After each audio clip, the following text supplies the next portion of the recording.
श्री अकाल सारिਆਂ ਨੂੰ ਕੀ ਹਾਲ ਚਾਲ ਆ ਜੀ। उम्मीद आ सारे अपने घरे सेफ होवोगे, करोना तो बचे होवोगे। सो आप सब की डिमांड पे जो आप वादा किया सीगा कि अपनी जिन्नियां भी वीडियो स्टैंड करनगे अपनी कोशिश रहेगी कि पंजाबी दे विच ही आप बनाइए। तो अपने एक नवी सीरीज़ आप शुरू कर रहे हैं। इस सीरीज़ में आप क्लास 11th की सारी फिजिक्स कवर करने की कोशिश करांगे जिहड़ी कि NCERT बुक दे विच बेस्ड है। ਆਪਾਂ देखिए कि क्लास 11 फिजिक्स काफ़ी बच्चों को मुश्किल लगती है, बट जो बच्चे मैंने मिले हुण आप जो पैटर्न देख रहे हैं कि CBSE ते पंजाब स्कूल एजुकेशन बोर्ड दोनों ही NCERT की फॉलो कर रहे हैं। सो काफ़ी ईजी रहेगा। तुसी CBSE पढ़ रहे हो या पंजाब स्कूल एजुकेशन बोर्ड तो जितों भी स्टडी कर रहे हो तो सारे ये सीरीज़ काफ़ी हेल्पफुल रहेगी। सो सारे नाल शेयर करना ना भूलो। जिन्ना भी मैं टॉपिक टीच करूँगा या जिन्ना भी आप टॉपिक में स्टडी करांगे वो सारा क्लास 11 की NCERT बुक के उत्चों होएगा। तुसी NCERT की बुक अपने सामने खोल के रख सकते हो। मैं सारी एक एक टॉपिक एक एक लाइन उनके चो ही कवर करने की कोशिश करूँगा। चलो शुरू करते हैं। क्लास 11 की फिजिक्स मैं चैप्टर 1 तो शुरुआत कर रहे हैं, बट मैं चैप्टर 1 का सिर्फ बेसिक ही दसांगा। सो ये वीडियो काफ़ी छोटी रहेगी एंड काफ़ी स्टूडेंट्स की डिमांड सी कि सर वीडियोस छोटियां रखा करो ताकि छोटी वीडियो में तुसी इंटरेस्टिंगली समझ भी पाते हो। तो कई बार सिर में ज़्यादा चढ़ता भी नहीं टॉपिक, क्योंकि फिजिक्स ज़्यादा मुश्किल है। जिमें कि आप समझ सकते हैं नॉन मेडिकल ते मेडिकल वाले तो खास करके फिजिक्स काफ़ी मुश्किल लगती है, बट जो तुम वीडियोस में फॉलो करोगे काफ़ी ज़्यादा ईजी लगन लग जाएगी। छोटे छोटे कंटेंट पे छोटे छोटे वीडियोस आप अपलोड करते रहेंगे। ये पहला लेक्चर है, चैप्टर 1 तो शुरू कर रहे हैं। लेक्चर वाइज ही तुहानू हर एक चैप्टर के ऊपर कंटेंट मिलता रहेगा। सो शुरू करते हैं। मैं तुहाडे नाल कुछ ज़्यादा डीपली डिस्कशन नहीं करांगा चैप्टर 1 के ऊपर। चैप्टर 1 के पहला टॉपिक है जो पेज नंबर 1 उत्ते देख सकते हो तुसी, व्हाट इज फिजिक्स। ठीक है, फिजिक्स की है अपनी भाषा में तुसी गल करो।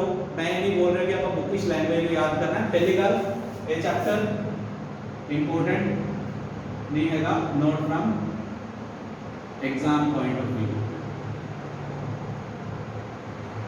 एग्जाम से कदे भी नहीं पूछा गया इस टॉपिक इस चैप्टर के कोई टॉपिक, बट बेसिक नॉलेज लिए मैं सिर्फ इस पे वीडियो आप बना रहे हैं। सो पहला टॉपिक ये है व्हाट इज फिजिक्स। फिजिक्स की है आप स्टडी ऑफ मोशन की जो गल करते हैं, ऑब्जेक्ट्स मोशन ने उनकी आप जो स्टडी करते हैं या कोई भी आप पार्टिकल्स के मोशन की स्टडी करते हैं तो आप किस नाल डील करते हैं, फिजिक्स नाल डील करते हैं। ठीक है, इस तो बाद कुछ पर्टिकुलर साइंटिस्ट के नाम दिए गए हैं। हर एक साइंटिस्ट की डिस्कवरी बारे दसिया गया है, उनका की योगदान रहा फिजिक्स विच, उस बारे डिस्कशन है काफ़ी। ਆਪਾਂ ਨੂੰ ਉਹ ਚੀਜ਼ਾਂ सिर्फ इंटरेस्ट के तौर पर पढ़नियां ने, एग्जाम पॉइंट ऑफ व्यू नाल इंपोर्टेंट नहीं हैगा। सो सिर्फ इंटरेस्टिंगली तुसी याद रख सकते हो किहड़े साइंटिस्ट ने या इंडिया के किहड़े साइंटिस्ट ने जिन्होंने फिजिक्स विच काफ़ी अच्छी डिस्कवरीज कीतियां ने। इस चैप्टर दे विच कुछ इंपोर्टेंट टॉपिक है, तुसी देख सकते हो पेज नंबर 9 ते 10 के ऊपर। ठीक है, पेज नंबर 9 ते 10 के ऊपर उन्होंने डिफरेंट फोर्सेस इन नेचर दे विच गल कीती है। डिफरेंट फोर्सेस इन नेचर ये टॉपिक बहुत इंपॉर्टेंट है। तुसी चैप्टर 1 में सिर्फ इसका बेसिक रीड कर रहे हो। अपनी क्लास 11 ते क्लास 12 पूरी इस फोर्सेस के ऊपर ही बेस्ड है। आप जिन्ना भी डिफरेंट फोर्सेस बारे पढ़ांगे इत्थे आप चैप्टर 1 में सिर्फ बेसिक स्टडी कर रहे हैं कि उन्होंने नाम की है, उन्होंने आप डेफिनेशन रीड कर लांगे, उन्होंने रिलेटिव स्ट्रेंथ के अकॉर्डिंग आप कंपैरिजन करने की कोशिश करांगे कि स्ट्रॉन्ग फोर्स है कि वीक फोर्स है, किसी की रेंज नहीं है। बट जिन्नी भी क्लास 11th या क्लास 12th की फिजिक्स है उनके आप फोर्सेस के विच ही सारी स्टडी करते हैं। सो पहली फोर्स है अपने कोल ग्रेविटेशनल फोर्स। देखिए मैं फिर तो कह रहा हूं पेज नंबर 9 तुसी ओपन करके देख सकते हो। नाल नाल तुसी लाइन वाइज रीड करते चले हो। जे तुहानू कोई भी विचों लाइन दे विच डाउट आंदी है तुसी आपां नू कमेंट सैक्शन में पूछ सकते हो, बट मैं कोशिश करांगा कि तुहाडे कोई भी डाउट ना रहे।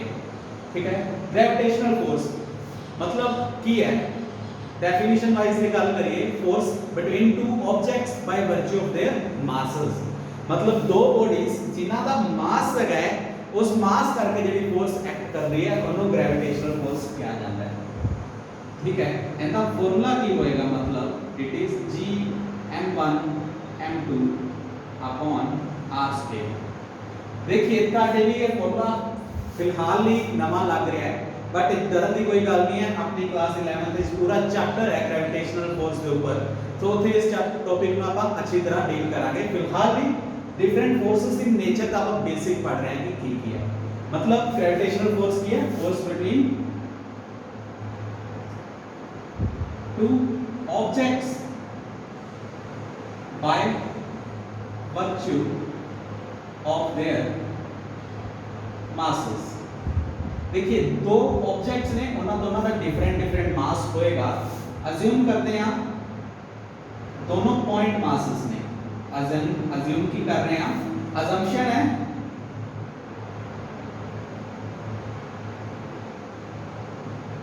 पॉइंट मासेस बॉडी 1 है मास m1 है बॉडी 2 है मास m2 है दोनों के बीच डिस्टेंस r है बॉडी 1 बॉडी 2 के ऊपर कितनी फोर्स लगा रही होगी या बॉडी 2 बॉडी 1 के ऊपर कितनी फोर्स लगा रही होगी उनका डायरेक्ट फार्मूला की है gm1 m2 upon r square फिलहाल ही इतना डीप जाने की जरूरत नहीं जो आप स्टडी करांगे सब कुछ समझ आता जाएगा फिलहाल इतना समझिए कि ग्रेविटेशनल फोर्स की है between two objects by virtue of their masses एक और चीज मैं वीडियो में जो चीज रब करना मैं उन्हें स्किप कर देना ताकि टाइम सेव होता रहे ये नहीं कि जी चीज़ मैं रब कर रहा जिथे मैं कुछ बोल नहीं रहा या आप फजूल दी गल्लां करिए वो भी वीडियो रखिए मेरा मोटो ये नहीं कि मेरी वीडियो का वॉच टाइम ज़्यादा बने या मेरी वीडियो लंबी बने मेरा मोटो ये है कि तुसी समझ ज़्यादा पाओ इसलिए वीडियो एक क्लिप्स कटियां जांदियां ने जो अपने को सेकंड फोर्स है ग्रेविटेशनल फोर्स तो बाद वो है electromagnetic force electromagnetic force again type of force है force between two bodies by virtue of their charge या force between two charged particles force acting between two charged particles मतलब ਜਿਹੜੇ charge particle ਨੇ ਉਹਨਾਂ ਦੇ ਵਿੱਚ ਜਿਹੜੀ ਫੋਰਸ ਹੁੰਦੀ ਹੈ ਉਹ ਕਿਹੜੀ ਫੋਰਸ ਹੈ ਇਲੈਕਟ੍ਰੋਮੈਗਨੈਟਿਕ ਅਜੇ ਆਪਾਂ ਸਿਰਫ ਡੈਫੀਨੇਸ਼ਨ ਪੜ੍ਹ ਰਹੇ ਹਾਂ ਬਾਅਦ ਵਿੱਚ ਆਪਾਂ ਸਟੱਡੀ ਕਰਾਂਗੇ ਕਿ ਰੈਲੇਟਿਵ ਸਟਰੈਂਥ ਕੀ ਹੈ ਜਾਂ ਇਹਨਾਂ ਦੀ ਪਾਰਟਿਕੂਲਰ ਰੇਂਜ ਕੀ है लाइकवाइज इसका फॉर्मूला भी रहता है उसे स्टडी करोगे कि Q1 Q2 upon r square मतलब दो पॉइंट चार्जेस ने Q1 and Q2 separated by distance r force on 1 due to 2 या force on 2 due to 1 again फिर एना डीप जानने की जरूरत नहीं टॉपिक पूरे ने आपने को स्टडी कर ली फिलहाल सिर्फ डेफिनेशन वाइज समझिए कि बेसिक नॉलेज की है बेसिक कहना नहीं चाहते आप इस forces they like third force है वीक न्यूक्लियर फोर्स कोई पर्टिकुलर फार्मूला नहीं है वीक न्यूक्लियर फोर्स का कि पर्टिकुलर फार्मूला होएगा कोई अपने को जितना आप ग्रेविटेशनल फोर्स या इलेक्ट्रोमैग्नेटिक फोर्स का पढ़ा उस तरह कोई पर्टिकुलर फार्मूला नहीं है weak nuclear force when beta emission takes place दोनों लगती है ठीक है नाम तो इस सजेस्ट या हो रहा है कि वीक है बट कितनी वीक है क्या आप पढ़ते हैं फोर्थ टाइप आपने को strong nuclear force strong nuclear force between जब तुम ये भी याद रख सकते हो बिटवीन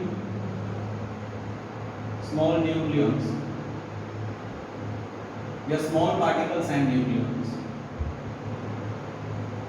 ਦੇ ਵਿੱਚ ਜਿਹੜੀ ਫੋਰਸ ਲੱਗਦੀ ਹੈ ਇੱਥੇ strong nuclear force heavy particles ਹੁੰਦੇ ਆ ਇਹ ਨਿਊਕਲੀਅਸ ਦੇ ਵਿੱਚ ਲੱਗਦੀ ਹੈ ਜਾਂ ਫਿਰ ਤੁਸੀਂ ਸਟੱਡੀ ਕਰ ਸਕਦੇ ਹੋ ਕਿ ਜਿੱਦਾਂ ਆਪਾਂ ਕੈਮਿਸਟਰੀ ਚ ਪੜਿਆ ਹੋਇਆ ਹੈ ਇਲੈਕਟ੍ਰੋਨ ਐਂਡ ਪ੍ਰੋਟੋਨ ਦੇ ਵਿੱਚ ਜਿਹੜੀ ਫੋਰਸ ਲੱਗਦੀ ਹੈ ਜਿਨ੍ਹਾਂ ਨਾਲ ਐਟਮ ਦੇ ਵਿੱਚ ਇਲੈਕਟ੍ਰੋਨ ਬਾਉਂਡ ਰਹਿੰਦੇ ਆ ਨਿਊਕਲੀਅਸ ਦੇ ਅਰਾਊਂਡ ਉਹ ਕਿਹੜੀ ਫੋਰਸ ਹੈ स्ट्रॉन्ग न्यूक्लियर फोर्स है ਹੁਣ ਪਾਰਟਿਕੂਲਰ ਗੱਲ ਕਰਦੇ ਹਾਂ ਕਿ ਕਿਹੜੀ ਫੋਰਸ ਕਿੰਨੀ ਸਟਰੋਂਗ ਹੈ ਜਾਂ ਕਿਹੜੀ ਫੋਰਸ ਕਿੰਨੀ ਵੀਕ ਹੈ ਨਾਮ ਲਿਖਤਾ ਵੀਕ ਨਿਊਕਲੀਅਰ फोर्स की है सब से ज़्यादा वीक है नाम लिखता स्ट्रॉन्ग न्यूक्लियर फोर्स की है सबसे ज़्यादा स्ट्रॉन्ग है इस दे ऊपर गल करते हैं अगेन इस दे ऊपर बिल्कुल बकायदा ਤੁਹਾਡੀ ਬੁੱਕ ਵਿੱਚ ਟੇਬਲ ਬਣਿਆ ਹੋਇਆ ਹੈ ਪੇਜ ਨੰਬਰ 10 ਦੇ ਉੱਪਰ ਟੇਬਲ 1.3 ਉੱਥੇ ਤੁਸੀਂ ਸਟੱਡੀ ਕਰ ਸਕਦੇ ਹੋ। ਕੀ ਕਹਿੰਦੇ ਆ ਕਿ ਜਿਹੜੀ ਗ੍ਰੈਵਿਟੇਸ਼ਨਲ ਫੋਰਸ ਹੈ वो वीकेस्ट फोर्स है। मतलब फिर तो मैं पहला लिख ला सारी चीज़ा gravitational force,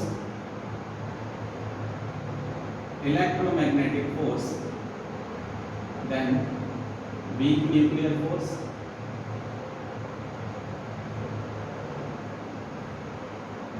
strong nuclear force.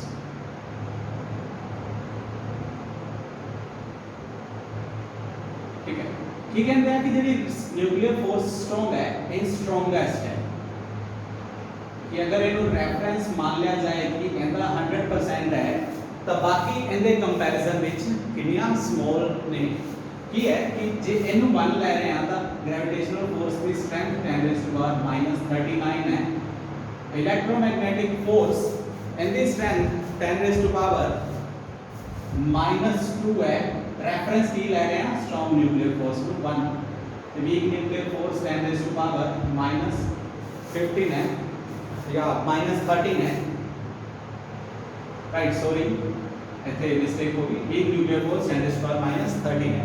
तुसी देख सकते हो यार आप रेफरेंस किनु लिया स्ट्रॉन्ग न्यूक्लियर फोर्स को, ये इन्हां दी रिलेटिव स्ट्रेंथ होगी। उस तो बाद गल कीती गई है कि किसी दी रेंज कितनी है। स्ट्रॉन्ग न्यूक्लियर फोर्स की शॉर्ट रेंज है, बहुत थोड़े डिस्टेंस से चेक करती है। वीक न्यूक्लियर फोर्स उस तो भी शॉर्ट रेंज है, वेरी शॉर्ट। इलेक्ट्रोमैग्नेटिक इनफाइनाइट है, ग्रेविटेशनल भी इनफाइनाइट है।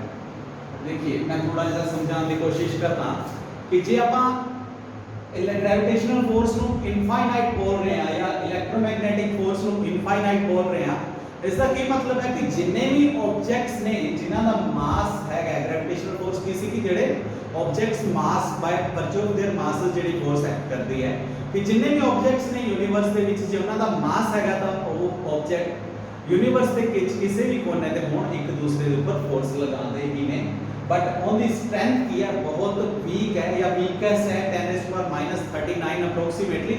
रिलेटिवली आप कंपैरिजन किया स्ट्रॉन्ग ना, मतलब एग्जैक्टली पता नहीं लगता, बट फिर भी ग्रेविटेशनल फोर्स की रेंज कितनी है इनफाइनाइट, मतलब हर एक यूनिवर्स दे विच हर एक ऑब्जेक्ट दूसरे के ऊपर फोर्स लगा रहे हैं। उदा ही इलेक्ट्रोमैग्नेटिक फोर्स नु आपा इनफाइनाइट बोलिया, मतलब जिन्ने भी चार्ज पार्टिकल ने यूनिवर्स दे विच सारे एक दूसरे के ऊपर फोर्स लगा रहे हैं। दैन वीक न्यूक्लियर फोर्स ते स्ट्रॉन्ग न्यूक्लियर फोर्स ए शॉर्ट रेंज फोर्सेस ने, मतलब सीधा एटम दे विच ही एक्ट करते हैं। ठीक है, जिवें nuclear strong nuclear force atom दे विच इलेक्ट्रॉन्स ते प्रोटॉन्स दे विच ही है। सो इस यार बेसिक है टॉपिक चैप्टर 1 दा, जेड़ा कि मैं तुहानू दसना चाहता सीगा। इस चैप्टर विच बस इतना ही इंपॉर्टेंट है। टाइप्स ऑफ फोर्सेस जरूर याद करियो, कोशिश करियो कि इन्हां दी रिलेटिव स्ट्रेंथ या वीकेस्ट केड़ी है स्ट्रॉन्गेस्ट केड़ी है। जेडे आप दो फार्मूलास डिस्कस कीते इलेक्ट्रोमैग्नेटिक ते ग्रेविटेशनल दा फार्मूलास नू याद करने की कोशिश करियो, अगा काफ़ी ज़्यादा हेल्पफुल रहेगा। अदरवाइज कोई एडी गल नहीं जे ये बेसिक वीडियो तुहानू लग रही है तुसीं इहदे तो सिर्फ बेसिक नॉलेज ही कंसीडर करो। आपां जिवें जिवें टॉपिक्स कवर करते जावांगे पर्टिकुलर डिफरेंट फोर्सेस भी कवर करते जावांगे, चैप्टर वाइज करांगे, सारा कुछ A to Z कवर करांगे। इस चैनल पे A to Z हर एक वीडियो NCERT बुक दे बेस्ड तुहानू अवेलेबल होएगी, बहुत जल्दी अवेलेबल होणगे हर एक तरह के videos. Pure Punjabi language which कोशिश रहेगी, जेडे टॉपिक आपां इंग्लिश तो अलावा या हिंदी तो अलावा नहीं इलैबोरेट कर पावांगे वही कोशिश रहेगी हिंदी या इंग्लिश विच, बाकी हर एक टॉपिक आपां पंजाबी विच ही शेयर करांगे। सो चैनल को लाइक करना सब्सक्राइब करना ना भूलियो। धन्यवाद आप सबका बहुत बहुत।